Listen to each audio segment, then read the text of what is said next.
Hello folks. I know a number of family, friends, acquaintances that have bought into the idea of reincarnation. So I thought I'd dig into this a little bit and see what it's about, because it's very contrary to the Christian understanding of life and death. And I almost think it's perhaps somewhat antithetical to Americanism, as in our way of economics, our way of government, our way of structuring our justice system and all that. So I thought I'd take a look at it, study up a little bit, and crunch some numbers.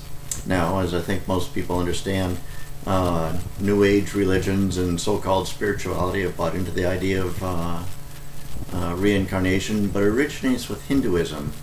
So that's as far back as I can trace it at the moment. I haven't studied it in depth, but that's where it goes. So I crunched some numbers, and let's see where this goes for a minute here. Most people believe that started about 3,500 years ago, so that would put it at 1500 BC, plus another 2,000 years since then, gives us 3,500. Some people say it might be about 4,000 years old, but I'm going to take 3,500 years. And I believe too that I read somewhere that India's population back then was about 1 million people, in 1500 BC. So you take a population of 1 million, and you figure that 10% of them were Hindu, then you'd end up with 100,000 people. And let's say 10% of that decided to take this religion and this idea of life seriously and became gurus, real trained devotees of this religion. Well, that would give you about 10,000 people then out of 100,000 that would be really dedicated to this and working diligently at it. And then I just thought it through after that a little bit, so I'm just going to read this here.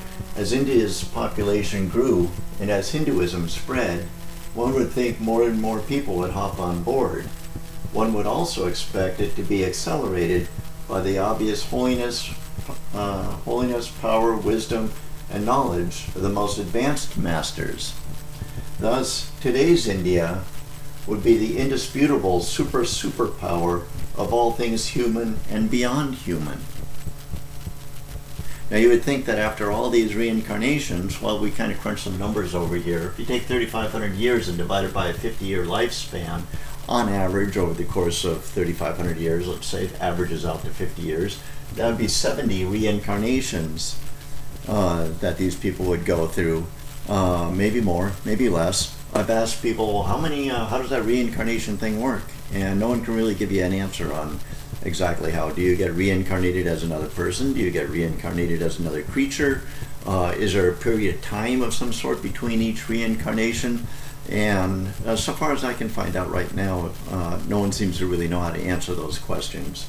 So I just crunched some numbers and just figured, okay, 70 reincarnations. Do you think that'd be enough reincarnations to get it right and end up in nirvana? Well, what if you get reincarnation 69 times and your next passing is going to put you in nirvana?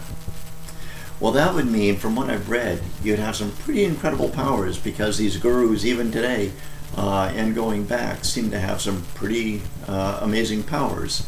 I read one book that makes it sound a little fantastic and what have you, so I'd expect that to be even more pronounced.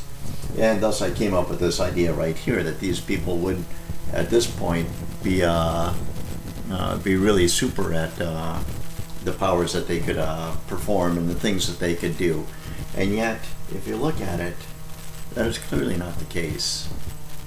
And that makes me wonder if reincarnation has any merit whatsoever.